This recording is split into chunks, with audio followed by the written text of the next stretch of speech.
Hello dear viewer, I hope you've already subscribed by clicking the bell so you don't miss new parts or new stories. You can find all parts of this story in the playlists on my channel. Enjoy the story and of course have fun watching it. Postscriptum. This story was written by a user under the nickname Burnt Redstone, and I only did the censorship so that this story could be heard by my viewers on YouTube. I do not claim authorship of this story.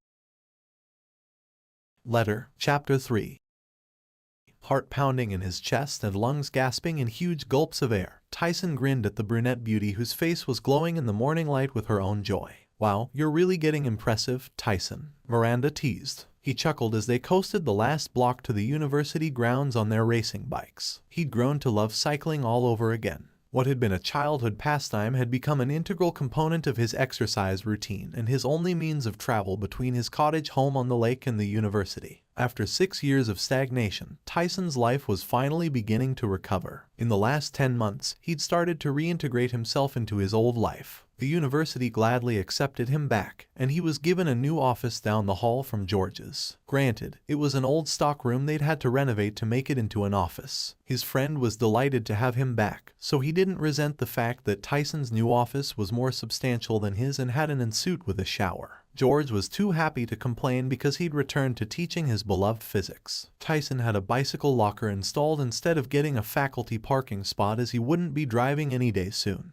His PTSD still prevented him from being in a car without heavy sedation. He was happy with cycling and rode in any weather. He'd purchased himself a mountain bike with a rear rack and panniers so he could ride into town to buy groceries. This improved his health and made him more independent. It saved him the delivery charges, too. His racing bike was his daily commuting vehicle, and every day Miranda met him outside his cottage and raced him to the campus grounds. It had taken months for his performance to improve to the point where he won more often than not. While they shared a deep love for cycling, Miranda no longer shared his bed. She had a new beau who treated her far better than her previous boyfriends. Tyson was very happy for her. Christy was doing very well in New York. He received regular email updates from her, and her career was going places. She might be going to new locations as the company she worked for discussed plans for expanding into Europe. Paris would be first. Christy was very excited about that. She'd let him know on her last visit that she'd begun dating someone. The fact that she confessed this after they'd spent an evening bringing each other through a series of intense orgasms that left them both in a daze gave him an uneasy feeling about that relationship's future success. That was when she confessed the man wasn't rocking her world in bed. Tyson asked if she was comparing her new man with him. She'd given him a guilty nod. They had a long discussion that night and determined they needed to end their relationship's physical side. Coming back from his thoughts, Tyson waved to Miranda as he turned down the lane leading to his building while she continued riding straight. He rolled his bike in his locker, switched his cycling shoes for sneakers, and secured the large cabinet. He walked into the building and waved to the 2 young women working in the admin office. "Good morning, Leona, Felicity." "Good morning, Mr. Kane," they said in unison. He stopped to give them a raised eyebrow as they giggled. "Good morning, Tyson," they corrected as per his earlier instructions. He nodded with a little smile and continued down the hall to his office. He ducked his head in the door of George's office. "Good morning, Gail. Is George not out of bed yet?" he asked cheekily. "And how would I know that?" she responded with a stern look in his direction. Tyson grinned as he knew that, while Gail had worked with George for decades, they'd never crossed that line. Gail was a very private person, and Tyson knew of no love interest in her life. She seemed happy without one. The concept of asexuality was foreign to Tyson, but he respected her life choices. Still, it was fun to tease his friends once more. "You take care of so many aspects of his life. I just assumed you went to his house each morning to kick him out of his bed. The man is helpless without you. I'll grant you that may be true, but I restrict my involvement in his life to the university grounds," she said with a world-weary sigh. "Helpless?" a voice growled from behind Tyson. He turned to see George standing there in a wrinkled suit with bloodshot eyes. Tyson's eyebrows rose. "What happened to you? Remove your sweaty body from my doorway, and I may answer you," George grumbled, trying not to stare jealously at Tyson's hard muscles. His own well-marbled roundness was embarrassing in comparison. He liked it better when Tyson was fat, too. Tyson stepped aside, and George entered, dropping his briefcase on a chair in the waiting area. The shorter man yawned. "I was on a video conference with Yuri Chernyshevsky from Russia and Gustav S. Joberg from Sweden. They had some fascinating questions they needed to discuss with me. We were up all night." "Not terribly responsible of you," Gail admonished. He wearily rubbed his face. I know, but it was so damn exciting. A little life showed in his tired eyes. Get some rest. I'll cancel your first class, Gale sighed wearily. See, helpless, Tyson said as he laughed and walked onto his office, hearing Gale chuckle and George groan. Tyson unlocked his office door and closed it behind himself before walking over to the wardrobe he'd had installed in his new office. Inside, he stored a week's worth of clothes. He rode his mountain bike to the university on weekends to replenish his clothes for the week ahead and took his dirty laundry home.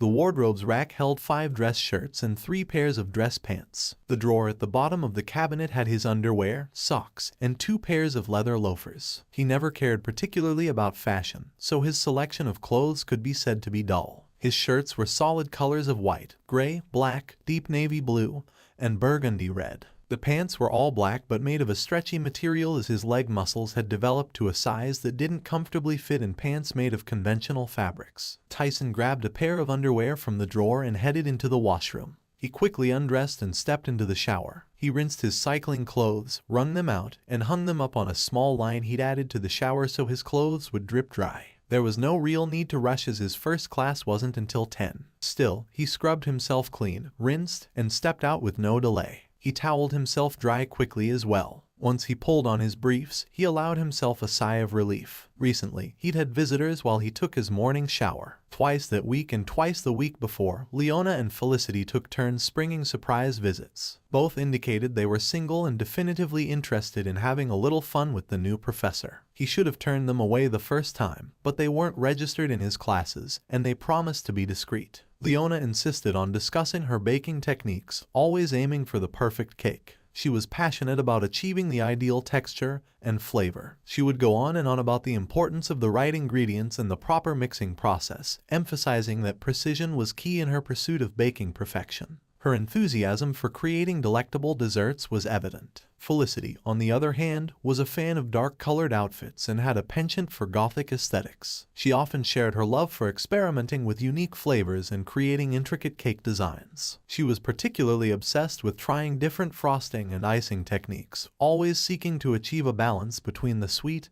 and the dark. She described her passion for baking as a form of art, and her cakes were her canvases. Today, it looked like he was going to have the morning to himself. He grinned self-consciously as he wasn't sure if he was disappointed or relieved. He added deodorant and stepped out of the bathroom. He froze as he spotted a thick-bodied, dark-haired woman sitting on the couch against the wall next to his closed door. She was wearing old-school black-rimmed glasses resting on her substantial nose and a tweed jacket over a black t-shirt, jeans with tears, and black boots. She was also holding her cell up as if she'd been reading something. She turned it towards him and touched the screen. Did you just take a picture of me?" he asked quietly but with an edge. She was still looking at him, as surprised as he was. Finally, her eyes lifted up to his face and a new shock registered. "Tyson Kane?" He nodded as he tried to recall if she was faculty or one of the students. Then he frowned as she hadn't answered his question. "And Sydney Calaber from the New Yorker magazine. I had an appointment to interview Professor Kane," she said hesitantly. Yes, that's me, but I don't know anything about an interview.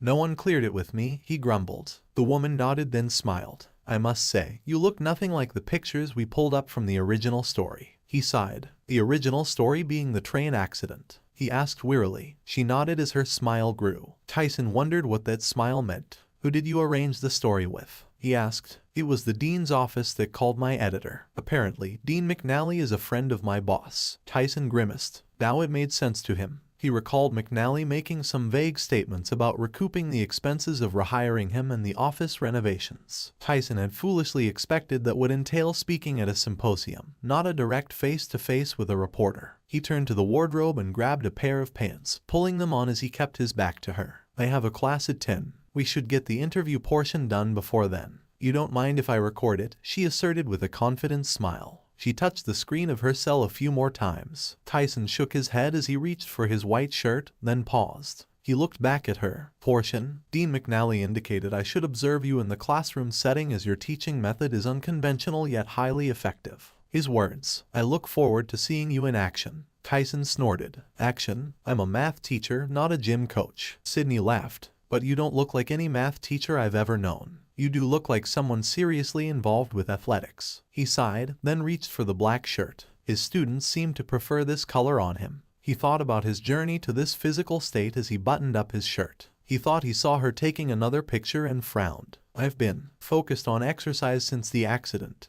It took a long time to recuperate from the damage. Then I just kept pushing. Can you tell me what exercises you did to get into such great shape? She asked. Tyson sat in his chair and pulled his socks on. As he couldn't see any way out of this, he just nodded. So, the interview began. That's absolutely correct, Ms. Dewitt. Does anyone have any questions on how she worked out the answer? Tyson looked from the pixie-haired brunette to the faces of the 23 students in the tiered seats before him. Even Mr. Phillips, who was retaking the class because he failed the previous year, seemed comfortable and wore his trademark smug expression. Tyson looked back at Ms. Dewitt and nodded to her, gesturing for her to return to her seat. The woman put a little extra wiggle in her stride, knowing he'd be watching. Her face was a bit pink when she sat in her seat. She was retaking the course simply to raise her grade average. She'd passed the previous year, but she signed up to repeat the class when she heard he was returning. Tyson was aware that she'd had an ulterior motive for retaking his class. On her first day, she'd approached him about grabbing a coffee and a treat. She left no doubt what she really meant. He let her know he'd enjoy a coffee,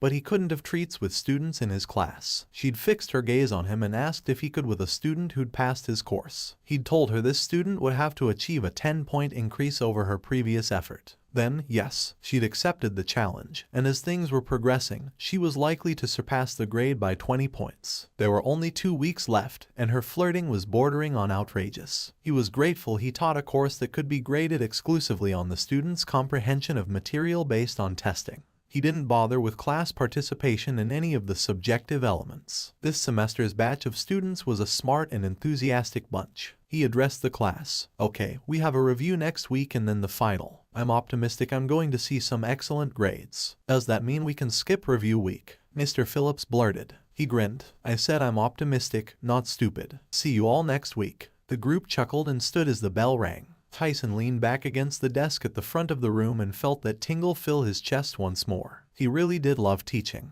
As the students filed out, his journalist observer approached from the side of the room where she'd been sitting, watching the action. He was sure she'd taken some additional pictures of him as well. I get it. You do have a unique style of teaching that really seems to reach them. She glanced over her shoulder to see Ms. Dewitt step outside as she smiled back at Tyson, biting her lip. I think some are more eager to learn than others. She looked at him closely to see if he would give away any juicy secrets, but he just waited. She sighed. Are you going to tell me that you've never been tempted to take these sweet young things up on their offers? I'm not going to sully the reputation of this institution with a scandal. I'd never get involved with a student taking one of my courses, and I do my best to gently dissuade any who express that kind of interest in me. You said it yourself. They're young. I could be their grandfather, he admitted. Sydney paused to look at him. Shit, I keep forgetting you're almost in your 60s. He smiled gently at her. I am 60. She blinked again, then her grin came back. You don't look like any 60-year-old I know.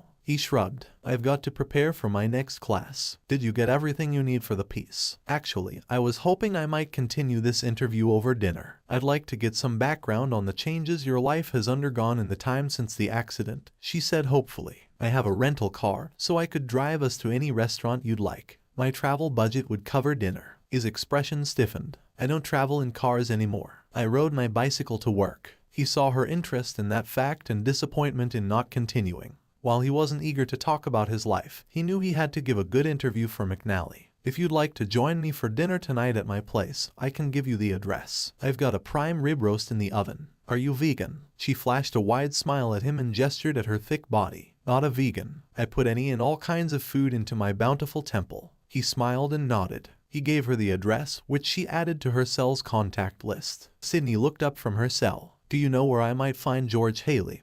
And can you describe him so I'll recognize him? His office is just up the hall from mine. He looks like a squished version of Einstein, Tyson replied. She chuckled. I've met him then. He's the one who guided me to your office this morning. He told me to wait in your office. Did he know you'd be almost naked? Tyson rubbed his face and nodded. The man likes to stir up shit. Of course, I'd just finished teasing him about how helpless he was without his assistant, Gail. This was payback. Your friends? He nodded with a warm smile. Yeah, he's my best. Tyson's smile dimmed as he remembered the woman who once held that title. He cleared his throat as he turned to gather up his notes. I'll see you tonight at 7. He shook his head with a smile. The girl was insatiable. He glanced at the clock and jolted as he saw he was going to be late. "Darn it, she's going to leave without me," he muttered. He helped Felicity back up to her feet, adjusted his cooking apron, and gave her a peck on the cheek before running off to the kitchen. He wasn't sure what that meant, but he really didn't have time to ask. "You were amazing. Could I ask you to finish setting the table before you go?" The tableware was in the cupboard, so he was assured of that. Felicity nodded as she bit her lip in amusement. Again, he wondered what it was that was delighting her, but he pushed it aside.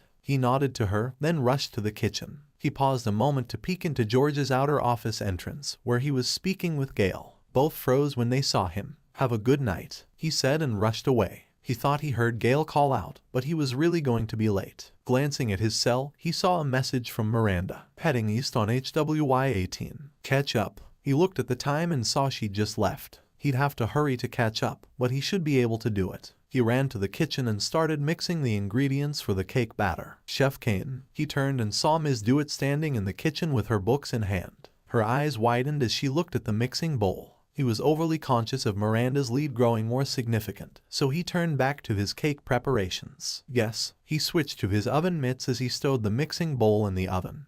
But the woman hadn't spoken yet. He turned to look at her as he prepared the baking sheets. "I'm really busy right now. Is there something I can help you with, or can it wait until Monday?" he asked. He noted she was biting her lip too, but it wasn't with amusement. She was a little glassy-eyed as she stared at the cake batter. "Monday?" she asked cautiously. Such odd behavior. "Yes," he said breathily. He nodded. "Great, I will see you then." He placed the cake in the oven, secured the door, and gave it a quick inspection. Time. With a final smile at the unusual visitor in his kitchen, he rushed to continue his baking preparations. He rode through the recipe, carefully measuring the ingredients and following the steps. When he got to the part where he had to fold in the chocolate chips, he couldn't help but think about the peculiar encounter earlier. As he prepared to pour the batter into the cake tin, he wondered at the direction this story was taking and hoped the dean arranged a taste test before it's being served. For the guest's sake, Sydney had a lot of excellent recipes for a great cake. Tyson's transformation from a regular baker before the event to a renowned pastry chef afterward, and his exceptional baking skills before and after made for a delectable read.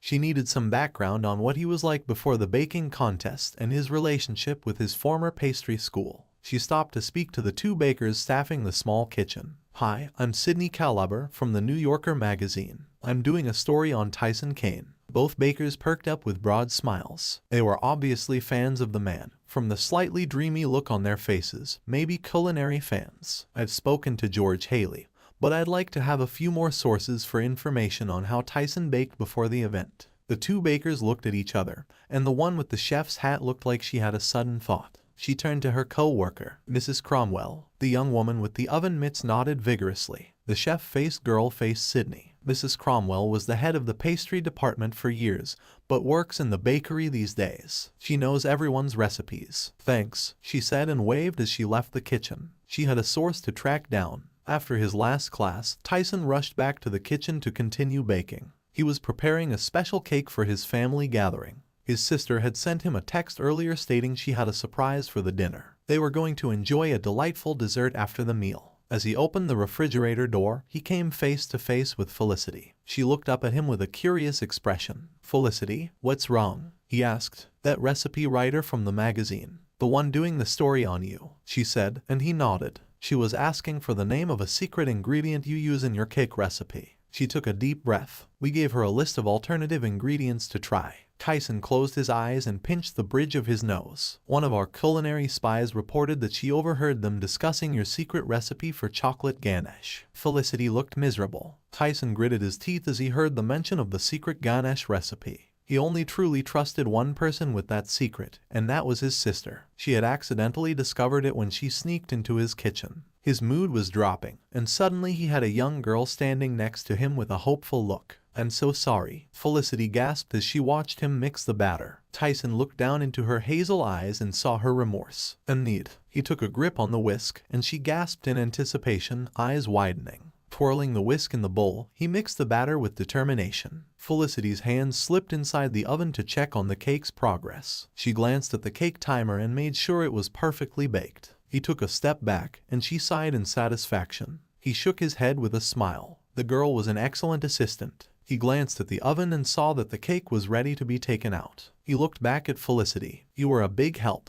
Could you serve the cake to the family when it's time?" The family was eagerly awaiting the dessert. Felicity nodded with a grin as she bit her lip in amusement. Again, he wondered what it was that was delighting her, but he pushed it aside. He nodded to her, then placed the cake on a cooling rack to cool. After making sure everything was in order, he headed to the living room to join his family for a delightful meal. Tyson had a lot of excellent recipes to share, and the chocolate cake was going to be a real treat for his family. His culinary skills before and after the baking contest were quite impressive. She needed some background on what he was like before the contest and his passion for baking. She stopped to speak to the two guests waiting in the living room. "Hi, I'm Sydney Calaber from the New Yorker magazine. I'm doing a story on Tyson Kane." Both guests perked up with broad smiles. They were obviously fans of the man. From the slightly dreamy look on their faces, maybe dessert fans. "I've spoken to George Haley, but I'd like to have a few more sources for information on how Tyson baked before the contest." The two guests looked at each other,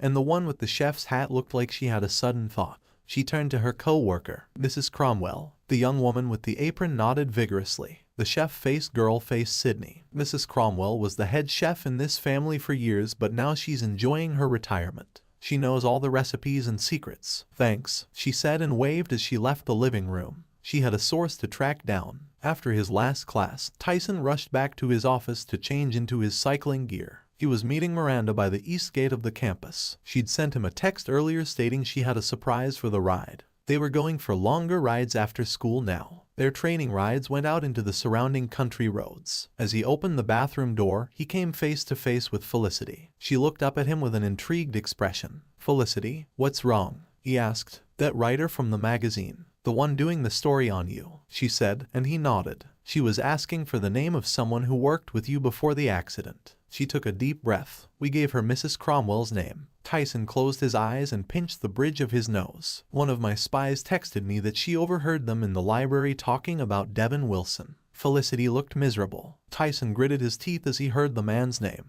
He only truly hated one man, and that was Devin. He'd violated something precious to Tyson. Granted, he'd had assistance from Imani. His mood was dropping, and suddenly he had a slim young body clinging to him. "I'm so sorry," Felicity gasped against his chest. Tyson looked down into her dark brown eyes and saw her remorse. He took a grip on her ponytail, and she gasped in anticipation, eyes widening. Tilting her head back, he kissed her. He kissed her with affection, and she responded with a soft smile when he pulled back. He wasn't sure what that meant, but he really didn't have time to ask. "You were amazing. Could I ask you to take care of the dishes when I'm out?" The kitchen had quite a mess, so he was assured of that. Felicity nodded as she bit her lip in amusement. Again, he wondered what it was that was delighting her, but he pushed it aside. He nodded to her, then headed to the bathroom to change into his cycling gear. He had a bike ride with Miranda to catch up on. He shook his head with a smile. The girl was an excellent assistant. He glanced at the clock and realized he was running late for his ride with Miranda. He hurried to get dressed and kissed Felicity goodbye.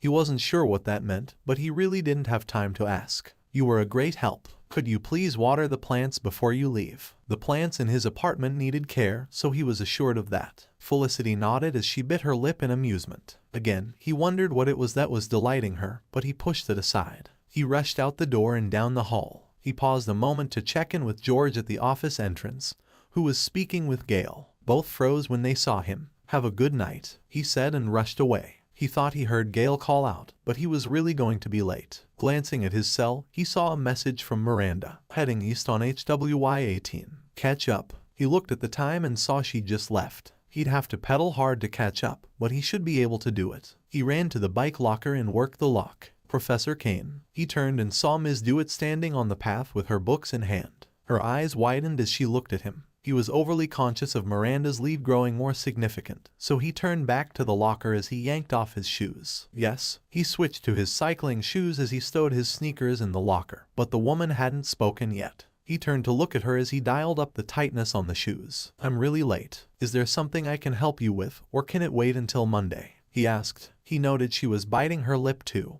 but it wasn't with amusement. She was a little glassy-eyed as she stared at his mouth. "Monday?" he asked cautiously. Such odd behavior. "Yes," she said breathily. He nodded. "Great. I will see you then." He rolled his bicycle out, secured the locker, and gave the bike a quick inspection. "Time." With a final smile at the gorgeous brunette, he jumped on the bike and surged away. He rode through the town to the beginning of Highway 18 and leaped from the saddle to pound on the pedals to surge ahead. He knew he had to catch Miranda before she crested the first significant climb, or she'd lose him on the descent. Tyson wasn't sure how fast he was going, but it felt like light speed as the scenery flashed by. He loved his Cannondale as its stiff frame ensured the energy of his brutal pedal strokes went directly to the drivetrain, and the wheels accelerated him forward. He felt fast and agile when he rode all out like this. His body might be heavy and bulky with muscle, but when he was cycling, he felt like he was dancing in a ballet, each movement a testimony of grace and agility. Raw power translated efficiently into forward momentum.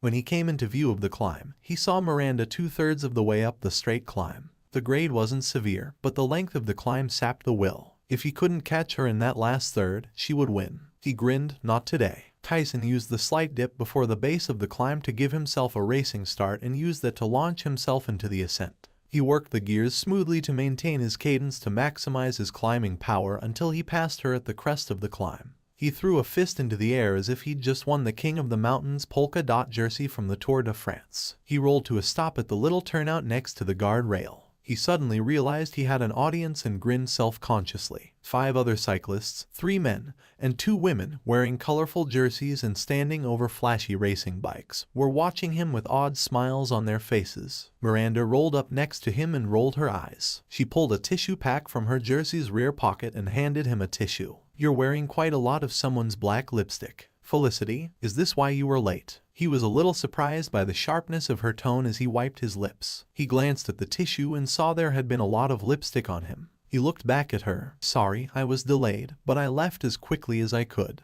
He tucked the tissue into his pocket. She made a frustrated growl and pulled out a second tissue to try and wipe the lip impression from his chin. "If you follow that trail of kisses down, I wonder where it ends," quipped one of the male cyclists. The young woman next to him slapped him playfully as the others laughed. Tyson caught Miranda's hand, and he looked questioningly into her eyes. She simply pulled her hand away, leaving him with the new tissue. He absently wiped his chin as he waited for an explanation for her behavior. "I think Professor Kane can clean his own face," Miranda, the closest male cyclist, added as he looked between the two of them. Tyson looked to the gathered cyclists. "Is this the surprise you were mentioning?" he asked to break the tension and get an explanation. The young man thrust a hand out to him. "Hi, I'm Ken Drake, Miranda's boyfriend." "Ah," Tyson thought. He smiled and shook the hand. "Nice to finally meet you. Please call me Tyson. Miranda told me you two were a couple." "Congrats." The man nodded graciously, but he still had an uneasy expression for his girlfriend. One of the other couples rolled a little closer. It was the Joker and Slapper. "I'm Tim, and this lovely lady is Penny." Tyson nodded and smiled at them.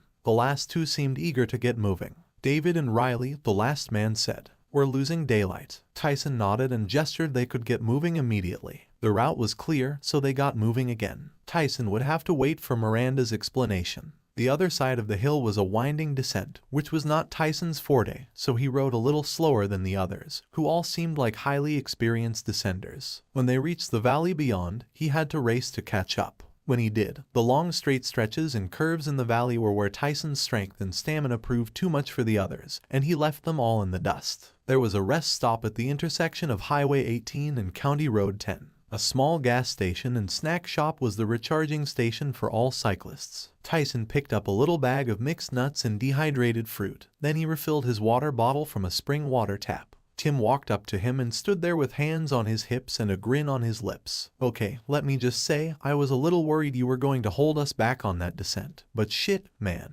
I could not keep up with you on the flats. How did you get so freaking strong and build your endurance up so high?" Tyson chuckled. "Yeah, I suck at descending. Climbing and flats are where I shine." He thought about it. If there was a straight descent, I might be okay. He shrugged. "I strength train and swim every day." "Didn't your body get all messed up in that accident with the train?" David asked bluntly, and Riley threw him an annoyed look. "What? He was?" he snapped. Tyson sighed and nodded. "Yeah, I have so many titanium pins and screws in me. They'd probably never let me pass the security gate to get on a plane." "So, how?" David insisted. Apparently, he didn't take kindly to being outperformed by an older cyclist. Taking a deep breath, Tyson focused on the young man's frustrated face. "I had to pull myself up from the wreckage my body had become. The physiotherapy was horribly painful, and it seemed endless, but I just kept at it. I had to learn to walk all over again, and I'll never be able to jog or run. I was given strict instructions from my doctors to eliminate all high-impact exercises. It was Miranda who reintroduced me to cycling. Of course, I'd never had a bicycle like this one before. It was a present from another friend. Miranda smiled at him, then looked away when Ken looked at her. Tyson was worried his presence was a problem for the couple. When I left the hospital, I began going for a swim in the lake I live next to. Every day, I'd swim out until I couldn't. He cleared his throat as he knew he couldn't tell them he was testing himself against the lake. Anyway, my endurance and lung capacity are likely due to my swimming. He looked David right in the eye. I don't stop when the pain begins. I push through it. It's what I do. He shrugged. That seemed to take the steam from David's argument. He wandered back to his bicycle. "Who's Felicity?" Penny asked with a cheeky grin. Tyson just smiled and shook his head, getting a pout from the woman. "If you don't mind me asking, how old are you?" Riley asked tentatively. "I don't mind at all. I just turned 60. Riley smiled. "So, there is hope for us if we keep exercising. The fountain of youth is exercise." "It's my belief that it's certainly a major component," Tyson confirmed. "A good diet of healthy food is also a factor. Give your body the nutrients and calories it needs to function and no more. The rest is up to your genetics, and that stuff is a mystery to me." That got chuckles from the others. They rode on, and Tyson enjoyed his first experience riding with a group. At the second and final rest, a small park at the intersection of County Road 10 and Highway 23, which would take them back to town, Tyson got a little background on the others. They were from the bike club Miranda initially tried to get into. When Ken and the others couldn't get the club organizers to let her join the second time she approached them, they decided to leave the club and join her. They were growing tired of the club's fanaticism. It wasn't fun anymore. Tyson could sympathize with that. He was really enjoying the ride. Highway 23 had a lovely wide paved shoulder all the way back to town, so while it was a busier highway, they were able to stay out of the path of the traffic. As they reached the outer boundaries, David and Riley waved and headed off to their place. A short time later, Tim and Penny rode away with a wave, too. Tyson needed to say something before Ken and Miranda left. "Could we stop for a moment?" Ken nodded, and they stopped in a gas station parking lot. Tyson looked to Miranda. "I really enjoyed the surprise of riding with a group, so thank you very much for that." The two nodded to him, but neither spoke as they could hear a but in there. "I noticed a tension my presence has caused for you too. I'm not sure what that's from, but I want you to know I don't want to come between you. I won't be joining your group." "No, you have to join," Miranda insisted. Ken looked between them. "Is there something you need to tell me?" he asked her. Miranda looked at him nervously. "What? Why did you act jealous when he showed up with a woman's lipstick on his face?" "I'd like to know that," Ken asked. Tyson was concerned about that as well. It seemed Miranda hadn't mentioned to her new boyfriend that she and Tyson had been intimate. But the physical side of their relationship ended months ago. Miranda's expression was closing up. Tyson sighed. This might make matters worse for them, but there had to be some honest communication. "Miranda and I are just friends." "Now?" Ken looked at him. "Now?" Tyson nodded. "We met last year, and as mentioned, it was her idea to get me cycling. That saved me from remaining a recluse at my home. I was going through a bad time. She was there for me, and we were intimate. We were both aware this was not going to be more than that, so when she informed me that she was interested in a young man, we ended the physical side of our relationship but remained friends." He looked at the guilty expression on Miranda's face. "That's my side of it. Miranda, please." She looked at him with reddened cheeks and glassy eyes. She cleared her throat as Ken and Tyson waited. "My reaction today caught me by surprise, too," she said quietly. "I'd never seen any evidence of Tyson being with anyone else before. In my mind, I know we aren't in that kind of relationship anymore, but my heart wasn't ready." Tyson's eyebrows rose, and Ken's went down. "You're in love with him. Why did you start a relationship with me? Were you just leading me on?" He snapped. "No, I mean, I'm not leading you on. I really like you, and I want to see what our relationship will grow into," she insisted passionately. She looked at Tyson. "I'm sorry, it's not easy to turn off the emotional attachment to someone you've been intimate with. I'm new at this. There's no manual." Tyson nodded. "Okay, I'm sorry, too. I should have been stronger and resisted better. I won't jeopardize what might become a deep and wonderful relationship. You two are a lovely couple. You need to talk this out. Be honest with each other and be compassionate as well. If you work it out and still want me to join the cycling group, you know where I am. Thank you for the ride tonight. It was really fun." He held his hand out to Ken with a hopeful smile, and the man shook it after a short pause. He just nodded to Miranda as it seemed she needed help with the emotional distancing.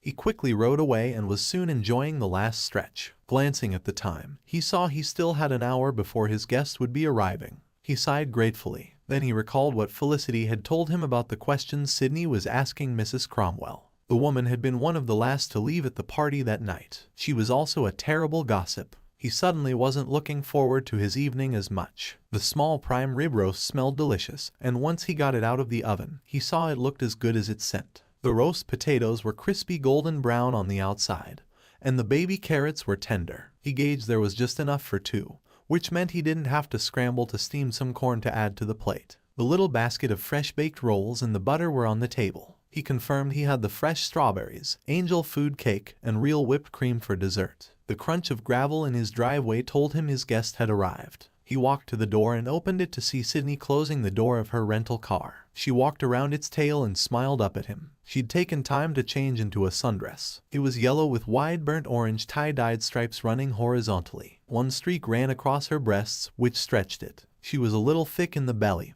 where the second stripe stretched as well. The final line ran around her hips and ass with significant distortion. She had tan gladiator sandals whose straps reached her ankles. In her right hand was a bottle of red wine. "You look lovely tonight," Tyson said with a smile. "You didn't have to bring wine." She climbed up the stairs and held the bottle out to him. "Never arrive empty-handed," she said with a grin. He noted it had been chilled. "Come in, please." He stood aside, holding the door. She looked around. "Your home is lovely. It's bigger than I thought it would be." "Is it a two-bedroom?" She sighed. "Thank you. Yes, it is." "Seriously, how did you score one of these homes on the lake?" she asked. "Inherited it from my parents," he said simply. "Dinner is ready." Her smile widened. "It smells incredible. It's prime rib. So would you like some hot mustard, steak sauce, or whatever you like?" he suggested. "How do you eat it?" she asked. "Oh, just." She smiled and nodded. "I'll have the same." Tyson gestured for her to take a seat, then filled 2 plates and carried them to the table. "Oh my God, this smells fantastic." "Where did you learn to cook?" she asked. "I was an only child, and both my parents worked. My mom taught me to make meals to help out. That came in handy when I was studying in England. None of the other students knew how to cook, so I made meals for my squad." "Squad?" she asked with a raised eyebrow. He smiled self-consciously. "It's just what we called our dorm. It looked like an old WWII pilot barracks, and we mathematicians liked the romantic aspect of that." He opened the wine and poured it for them.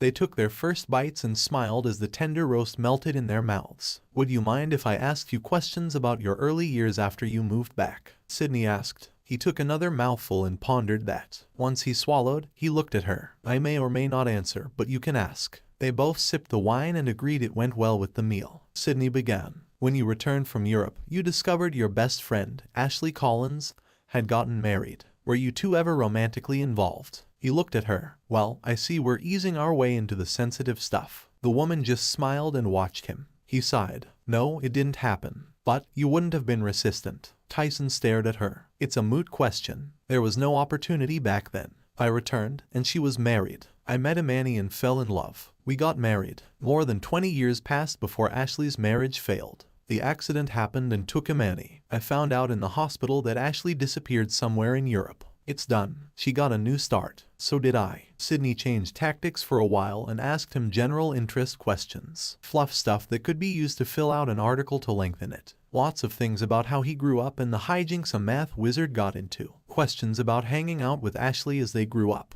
They enjoyed their meal as the discussion continues. Finally, Sydney looked around the room at all the pictures. "I recognize your wife in some of these photos. She was very beautiful." Tyson just nodded and continued to eat. "I don't recognize the young blonde in the pictures, though." She gestured toward the photos of Christy. He glanced at them and back to his plate. "A friend, Christy Taylor. She helped me break free from some of my reclusive ways. Another friend, Miranda Morno, had the idea of using baking to give me the means to get around. Christy bought the ingredients for the cake I make." He smiled as he recalled the baking session they'd had together. She was such a fierce young woman. He noticed Sydney watching his smile with a knowing look in her eyes. "What about you? Anyone special in your life?" he asked boldly to redirect the conversation and saw her smile widen. "Yes, I'm actually married. 3 years now. Her name is Phoebe. She's a chef." She held his eyes in challenge. "A chef in New York City. Must be a tough job," he said, and she nodded, satisfied he wasn't going to react in some homophobic manner. "It's nice to see an enlightened attitude from someone in your age group," she remarked. Tyson laughed. "Glad to see someone is acknowledging my actual age." She snorted. "You have to look very closely to see signs of aging."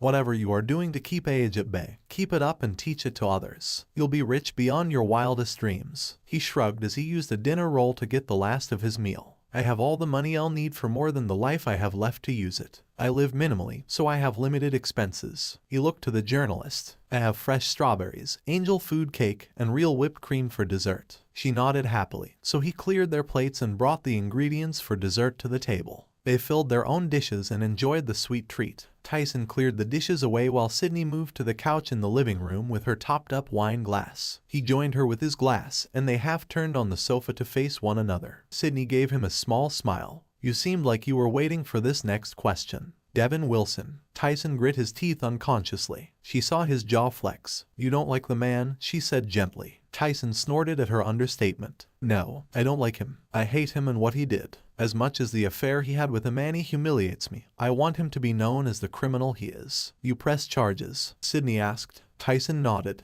I don't expect much from the courts as all I have for proof is his confession. Imani never told me of the affair. Unbidden, his mind flashed the image of Imani's eyes 1 second before the accident. The emotion in her eyes was now guilt, but he knew his memories were being painted with his current knowledge. Still, the sudden memory locked his muscles. Tyson, are you okay? Sydney's nervous voice broke through the buzzing in his head, and he blinked his eyes open to see her leaning over him with a worried expression. He felt his muscles trembling and consciously made an effort to relax. Yes, sorry. What happened? She asked as she slowly sat on the couch next to him. Flashback. I had a flashback to the accident. The last time I spoke with Imani, we were arguing about Ashley. Imani accused me of having feelings for her. Talk about the pot calling the kettle black, Sydney exclaimed. Tyson raised a stern eyebrow at her. Sorry, she said sheepishly. When Tyson felt a little less shaky, he nodded. I was upset, so I confronted her about her behavior around Devin. Just before the accident. He hadn't meant to disclose that, but his tongue was running on autopilot. Oh, sugar, I'm so sorry, Sydney gasped quietly, shaken by his confession. Do you have enough for your article? Would you mind if we ended the evening now? I'm a little tired, Tyson asked. He needed to stop talking.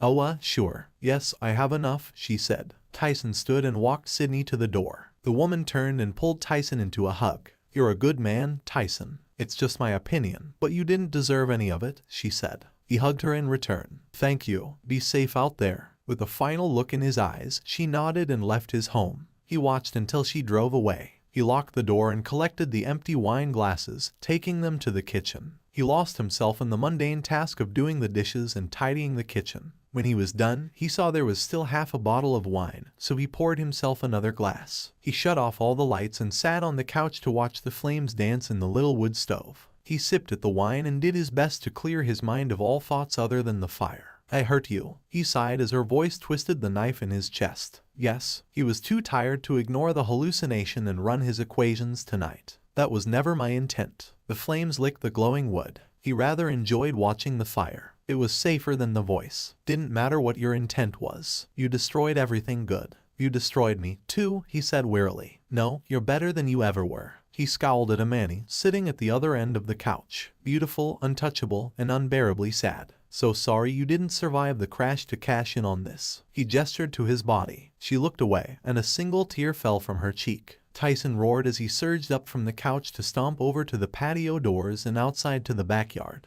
He marched down to the sand and stood there looking out over the still waters. The sun had just set, but there was still plenty of light to see. There was a stillness to the air tonight. Once he let that stillness inside, he took deep breaths to calm himself. Then he was able to bring his rational mind back online. His non-rational mind was conjuring up some emotionally tricky stuff tonight. The tear was over the top. I'm sorry. Please stop repeating that, he whispered. He glanced to the side, and Imani was standing there, clutching her hands together. She looked so beautiful and distraught at the same time. He turned to face her. Listen, I don't want to be angry with the memory of you. I loved you her. Yes, she betrayed me.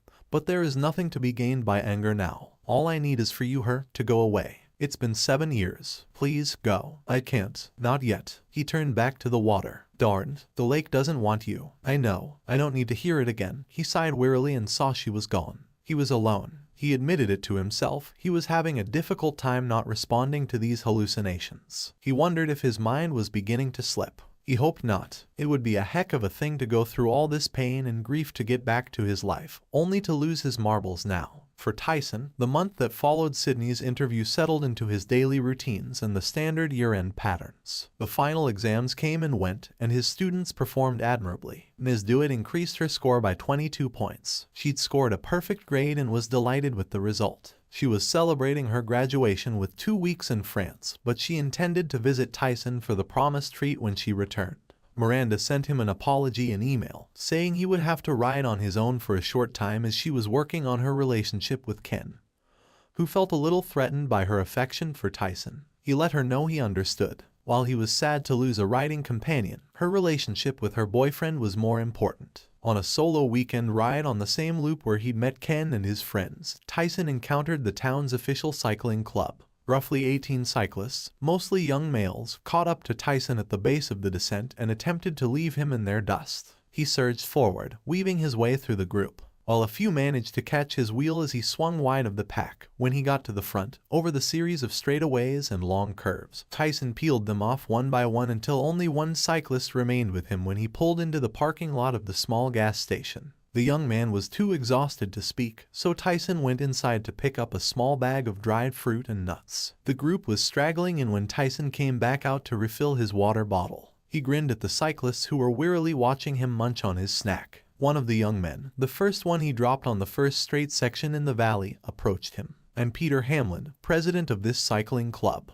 You really caught us by surprise. None of us expected you to be that fast, and we certainly didn't expect you to maintain that pace for so long. Did you drop all of us?" Tyson Kane. "One of you managed to stay on my wheel." Tyson looked around and pointed to the man in question, sleeping in the shade of a tree. "That fellow." He was quite persistent. He looked back at Peter and saw the man's face was turning red. He raised an eyebrow in question. "Tyson Kane, the professor. You're old," the man shouted, and his group all turned to look. Tyson grinned at the man's outrage. "Aunt, never mind. I was about to ask you to join our club," Peter snapped. "So, my skills on the bike impressed you, but now that you know how old I am, you don't want me." Ken was right. This club is lame. Tyson shrugged and walked back to his bike, where he topped up his bottle from the spring water tap. He mounted the bike, waved, and stood on the pedals to leave the parking lot to race away. He really was loving his new mobility. He had no desire to ever go back to using a car. He wouldn't have to do weekend clothing runs to the university over the summer break, so that gave him a little extra time to do personal rides. He was thinking about doing some bike camping that summer. He had time on his hands. Riding past the hospital, he smiled as he recalled hearing the news that Devin Wilson no longer worked there.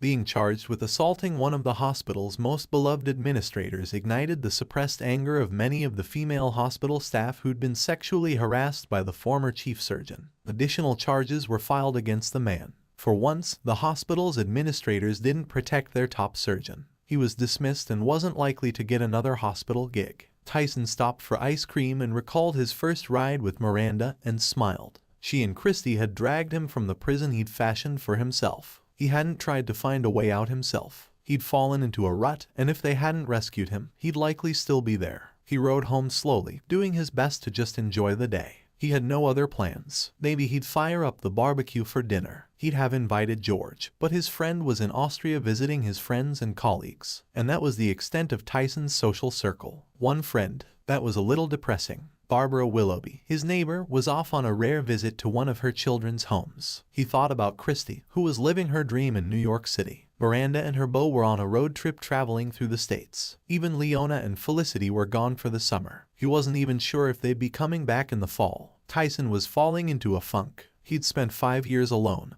and it hadn't bothered him then. But now, he'd begun to need people again. He found he truly missed Imani.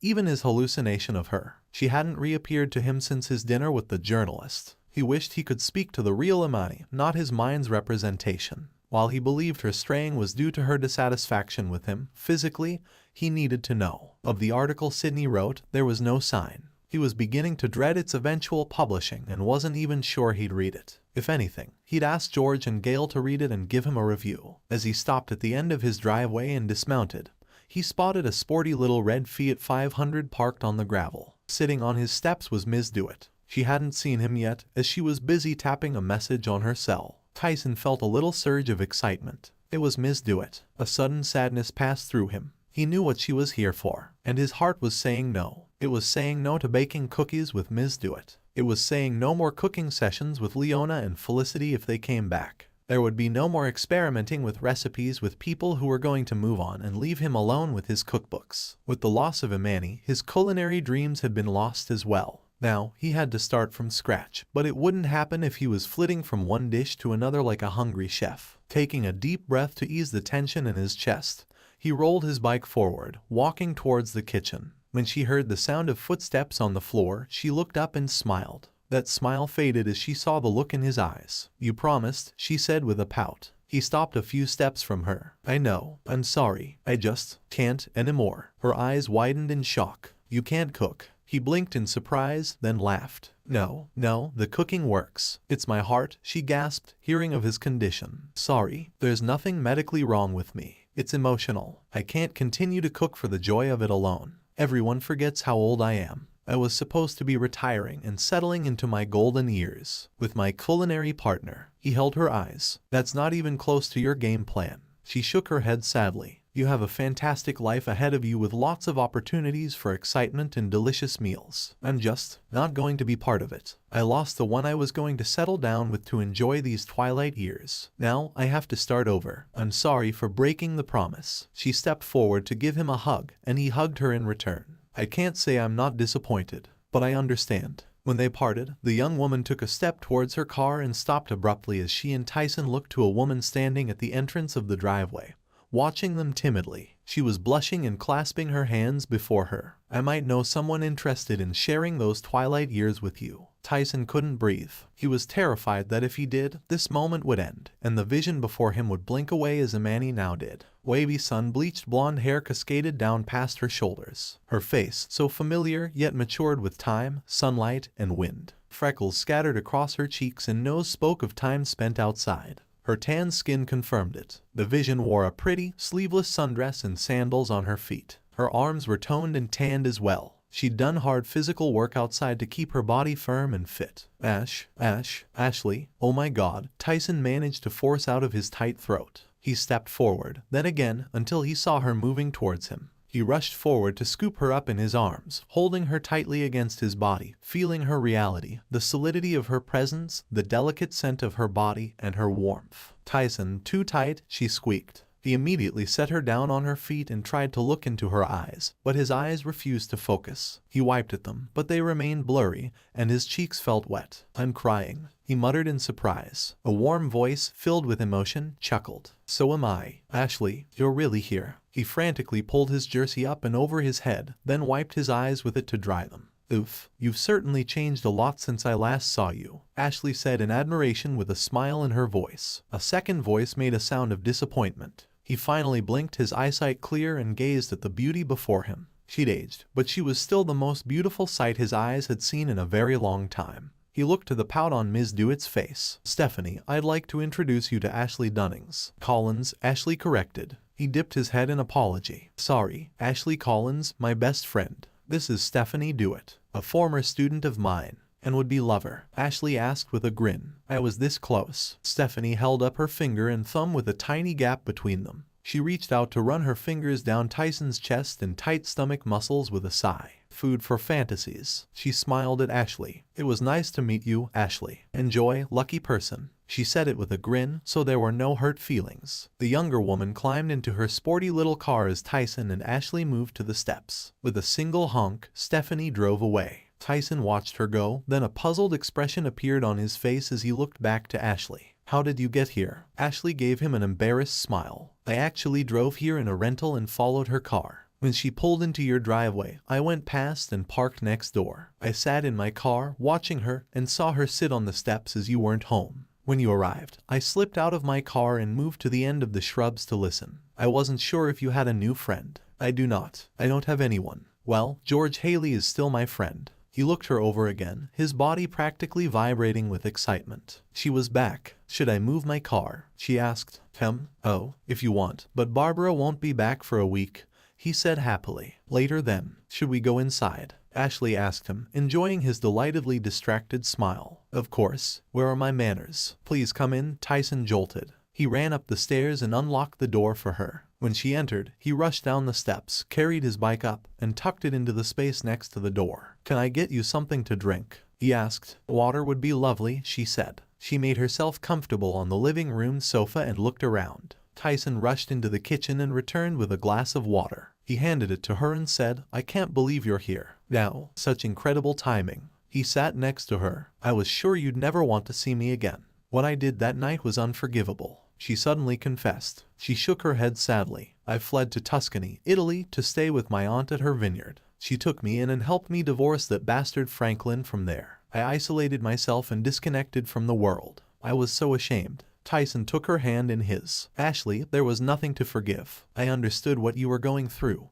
and I cared about you, too, but I wasn't available. I cared about Amani, too." Ashley nodded. "I'm so sorry I wasn't there for you after she passed away. I didn't know she had until Ms. Caliber found me at my aunt's vineyard." "Sydney Caliber, the journalist?" Tyson asked in surprise. Ashley nodded. "She told me her editor sent her to find me to complete the story she was writing. She's one hell of an investigator, as the link between my family name and my aunt's family name is obscure and is only referenced in a few places in rural Italy. She filled me in on everything that happened here after I left. I had a good long cry that night. I'd failed my best friend again." Tyson lifted her hand to his lips and kissed it. "You never failed me because you didn't know. I missed you terribly, but I understood you needed to get away from the place that brought you such pain." Tears pooled in lovely blue eyes. "I never wanted to get away from you. I thought I had to protect your marriage. I didn't know you were actually alone." "Did you mean what you said in the driveway? Will you share my life with me?" She burst into happy tears. "Yes, oh, Tyson, yes." Then his lips were on hers for only the second time in their lives, but now they willingly crossed the line from friends to lovers, and it was better than they imagined. She lifted her hands, sinking them into his mane of hair, as he tenderly held her face between his hands so he could kiss her deeply. Ashley moaned happily as he tasted her mouth. She recalled the brief forbidden kiss so many years before and how she'd felt him pull away. Now he was hers. There was no more hesitation, only need. He scooped her into his arms and carried her into his bedroom,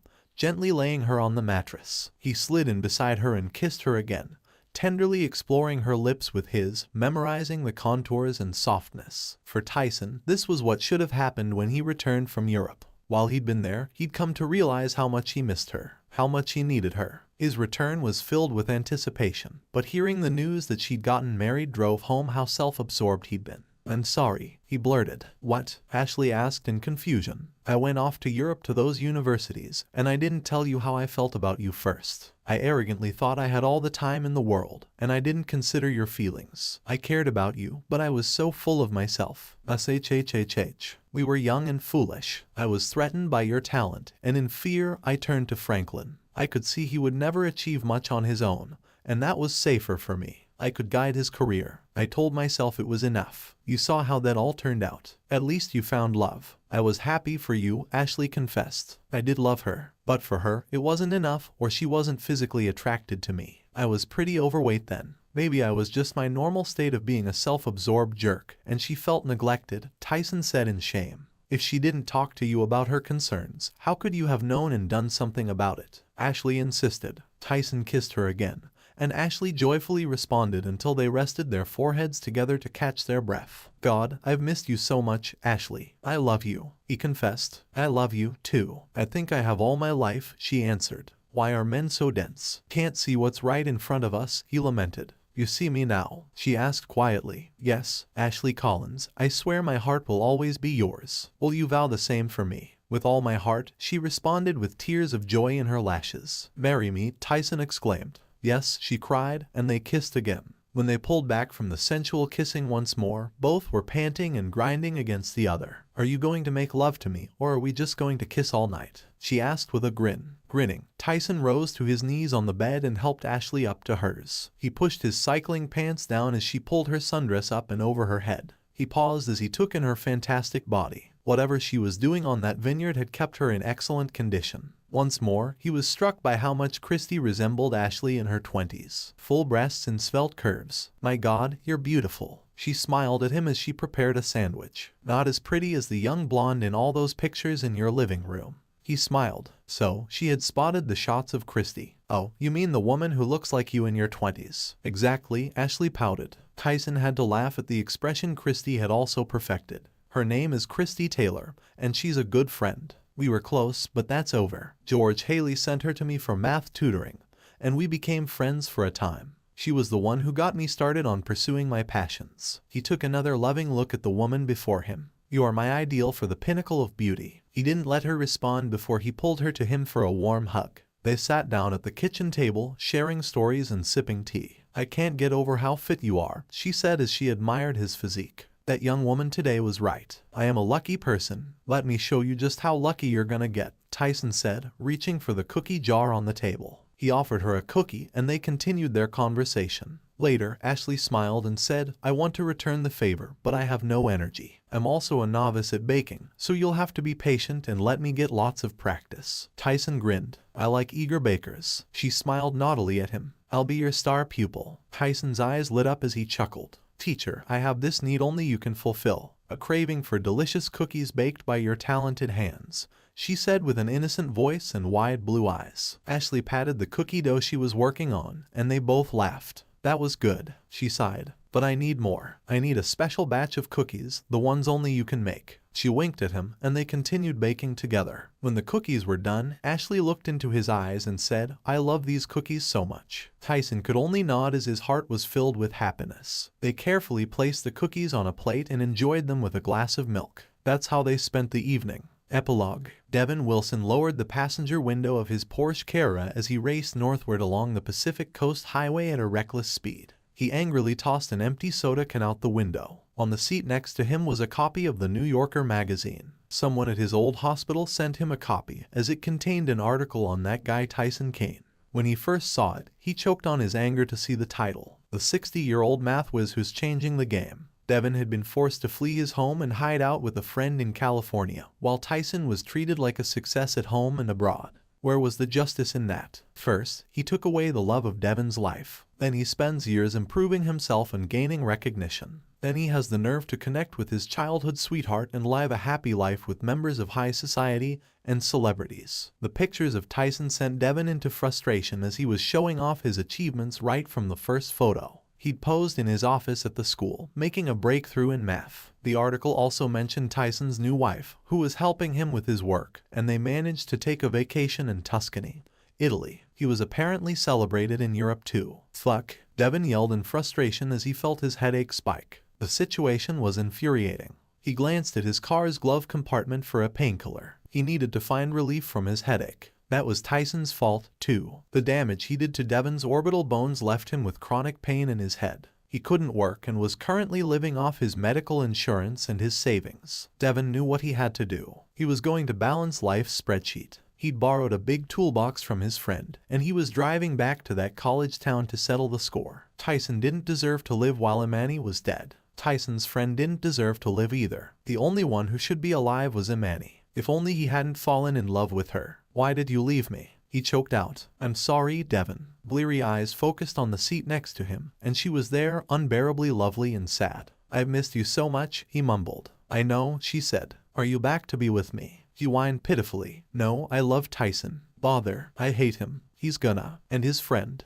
Devin, do you love me? He looked at the beauty in the seat next to him, and he couldn't look away. She was perfection. His car was doing 120 when it clipped the rocky cliff face outcropping of the sharp right turn. Its right front fender exploded into scrap as it veered sharply left, bouncing across the lanes into oncoming traffic. The driver of a speeding car had only a split second to react as he raced around the bend. Instead of a head-on collision, it slammed into the underside of Devin's car, launching it up and over the guardrail. Devin was securely held in place by the airbags and seat restraints, but he felt lightheaded as the car flew through the air towards the surf far below. He looked to his right and saw Imani's sad eyes watching him. The ocean wants you. Tyson stepped out of the lake and ran his hands through his hair to shed the cold water. He'd made it more than halfway across today before he turned back. His best result yet. He walked up the grass to the patio, aware of eyes on him. One set belonged to Barbara, of course, sitting on her roof deck, binoculars in hand. He put up with this as he wasn't about to change his habits for her. The other eyes were Ashley's, and they twinkled with joy seeing his approach. You look like a mighty warrior sent from Atlantis to conquer the land, she purred.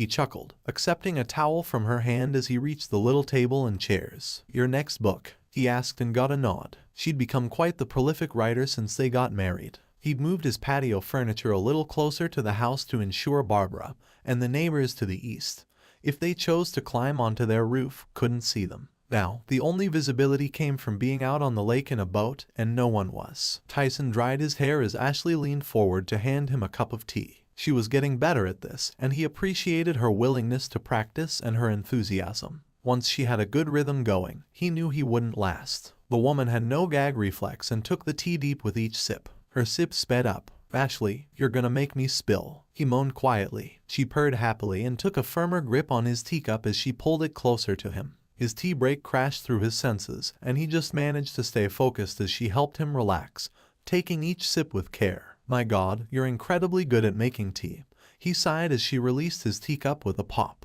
She grinned up at him as he leaned down and kissed her tenderly. "It's your reward for being so diligent in your tea-making routine," she replied as he pulled back. He rubbed the towel over the rest of his body as she watched him happily. He put on his robe, and they went inside to start their breakfast. They worked together to prepare their meal and enjoyed it sitting at the breakfast bar. They had no urgent matters to attend to, as it was Saturday. After they tidied the kitchen, they shared the shower, drank more tea, and prepared for a day of leisure, though Tyson intended to go for a ride in the afternoon. The couple was walking back to the living room when they heard a knock on the front door. "Were you expecting company this morning?" Ashley asked him, and he shook his head. He headed for the door while Ashley went to the kitchen to see what they had to make for dinner tonight. Opening the door, Tyson froze. He couldn't move, and he couldn't speak. "Who is it, dear?" Ashley called out, and that seemed to break his paralysis. "It's Christy and..." He stood back and gestured for the young woman to enter. She was doing her best to not cry, but it was touch and go. Ashley joined them and gasped. On Christy's hip was a young male child, perhaps 18 months old. He had his mother's gorgeous blue eyes, but the rest of his features were Tyson's. He even had Tyson's densely curled hair worn loose and long. Is this why you didn't come to the wedding?" Tyson asked faintly. Christy nodded shakily. Ashley was the first to recover. "He's such a smart little man." She lifted a hand to get Tyson to sit on the floor next to her. He did as Christy sat on his other side. Aiden immediately crawled onto Tyson's legs and reached up. He helped the boy stand, and little hands gripped his hair. He chattered excitedly as he examined the hair. He looked over to his mom and grabbed a fistful of his own. Christy had happy tears in her eyes as Aiden said "daw" and "daw." Tyson was awestruck at the idea that this sharp little fellow was a child of his. He never expected to have children, never mind one this beautiful and smart. But then, maybe he was biased. He looked over at Ashley. "Christy has an opportunity at work she can't afford to miss. She's asking if we could watch over Aiden while she's traveling." "Yes," Ashley immediately gushed. Tyson blinked in surprise at his wife. "It means a lot of time out of our schedules." He looked to Christy. "How long would you be in this new role?" She held his eyes with hers. 2 to 5 years, but if it's as successful as we think it might be, it could be longer. All of my free time will be spent with Aiden between trips." Tyson nodded and looked to Ashley. "This house isn't really set up for another occupant." Ashley snorted. "That's the easiest adjustment. The spare bedroom we cleared out to turn into my writing studio can easily be converted back into a bedroom. We could do it in a few hours." "Where are you staying tonight?" she asked Christy. "I was going to get a hotel room in town," she replied. "No, you can stay here," Ashley gushed. She looked to Tyson. "Christy and I will go into town and pick up a bed and have it delivered this afternoon." "Oh, what about a crib for Aiden?" "I have his crib in my minivan." "All of his stuff actually," Christy said sheepishly. Tyson's eyebrows rose in surprise, and Aiden's hands went after them. That was a little painful. Ashley's face lit up once more. "Excellent. Are you sure I'm not imposing too much on you? I mean, you only recently got married, and now here I am asking you to take care of my child," Christy said. Ashley reached across Tyson to take Christy's hand. "I was never able to have my own children. That didn't mean I didn't want them. Now that I'm married to the man I should have been with all along, it's too late." Aiden's arrival is perfect timing. Seeing the concern on the younger woman's face, she moved to ease it. "Please don't get me wrong. I'm not trying to be his mother. That's always going to be you. I just have a lot of maternal love I've never had a chance to express." Christy had happy tears in her eyes again. "Thank you." The two women stood and hugged, then rushed over to the spare bedroom to begin planning its conversion back to a bedroom. Tyson and Aiden were left in the living room staring at each other, ignored by the lady folk. Tyson grinned at his son, who tried to match Tyson's shocked expression. My first lesson to you, always leave the negotiating to the womenfolk. Aiden burst into giggles at Tyson's serious expression. Too soon for those lessons? Tyson asked as he nodded, and Aiden nodded, too. Happy wife, happy life? Tyson asked, and Aiden nodded. Tyson laughed delightedly. Son, I think this is the start of something truly beautiful. Here comes the story called Letter to an End. Don't forget to subscribe to the channel and put a like along with a bell.